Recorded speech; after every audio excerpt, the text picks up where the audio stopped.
Hello, everyone. This is Brian Lewis, episode, whatever, I guess at this point. And we're going to talk about the RB Leipzig. So I know we're not covering Bundesliga. I know I'm not really writing about Bundesliga right now, but I'm going to be covering this topic because it actually has something to do with Erik Ten Haag, who was fired at Manchester United. So Ten Hag's stand at Manchester United, won a cup, yeah, big deal. So he has such success at Ajax. He was at Bayern Munich too. It makes sense that teams like RB Leipzig are going to be linked to him. Now, Marco Rose has been in charge for about a year and a half, almost 2 years now. I think it's about a year and a half now for Marco Rose. He took over for Dominik Tedesco, who was an absolute putrid hire.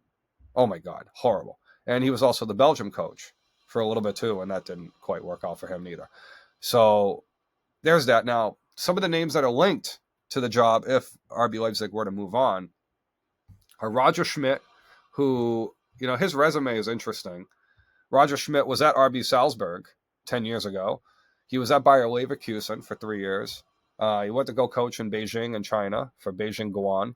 Then he was at PSV. His PSV teams were pretty good. They set the table a little bit for Ruud van Nistelrooy taking over there. And then Benfica, which those Benfica teams, mind you, a lot of young talent and a team that just didn't quite work out, if you will. They were 13 matches. So put it this way, with Schmidt at Benfica, they won their first 13 matches in 22-23, including ending that 9-match winless streak at the time against Porto, as far as rivals. And then they lost to Braga. Ruben Amorim's Braga beat them that year. Actually, no, he was a Sporting already. So Sporting, no. So they lost to Braga, and then everything just kind of fell apart from there. Now, keep in mind, they lost to Club Brugge, they lost to Maccabi Haifa, and then he got sacked. So the moral of the story for Benfica, right? So, yes, they won. They did win the trophy.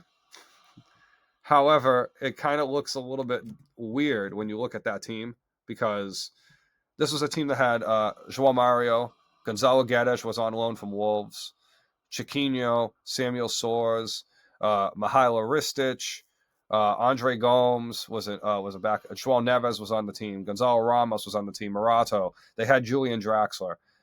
They had Odysseus Vlachodimos still. They had Rafa Silva. They had Nicolas Otamendi. Florentino. My God. Florentino's still on the team. David Neres. Alex Grimaldo. So they were low. I pretty much named the whole team. They were loaded. Okay. They should have won the Portuguese league. Now keep in mind, Sporting have pretty much dominated since then. So Rui Costa, now keep in mind, this was during or after the whole embezzlement investigation with Benfica. Schmidt may have taken the slack. He got fired right after a draw. So, I mean, again, like Marco Rose, it's just sometimes the team wants to go in a different direction before it falls off the table.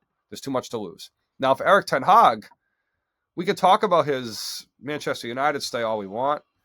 I don't think it's going to have any relevance to what's going at Leipzig because, again, when he was at Bayern Munich too, he had a lot of acclaim for how he developed young players. RB Leipzig's a very young team. I'm assuming that this is going to be the kind of fit. Now, in my opinion, Schmidt's going to look better on paper because he won the trophy at Benfica. However, I think Ten Haag could be a nice little bounce back hire for him because Leipzig have some money where they can spend and they can go poach guys from the lower leagues. They can kind of do what Leverkusen and Dortmund have done to an extent.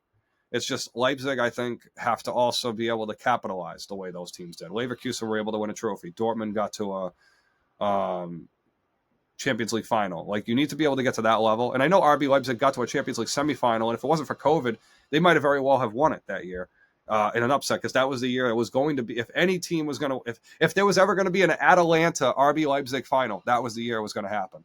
Gasparini versus the company Nagelsmann there, because Nagelsmann had a hell of a team.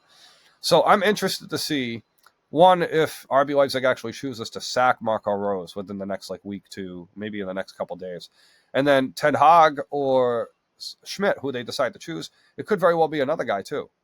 I don't really have any other names to really pop out there right now, but Christophe Galtier from a name I mentioned with West Ham. He was mentioned with the West Ham job, but I wonder if Leipzig would be able to poach him.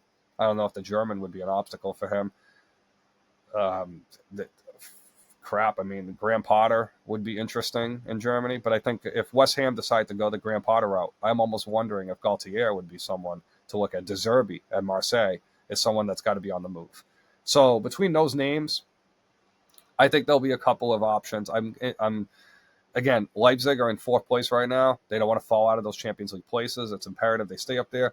They may choose to do the sack just for that reason alone. So for this content and more, follow me on Twitter. Follow my Facebook page. You know, I'll always be publishing podcasts. Going to be working with the 120 podcast crew tonight. We're going to be talking West. We're going to do some trivia, so that'll be fun. And then I'll be on with Draft Utopia on Friday. And then I will also have everything I need in terms of getting started at fan side. So that's why the podcast hasn't been out for. Listen to the last one with Jabari Warward, NBA takes, the whole 9 yards. Stay tuned.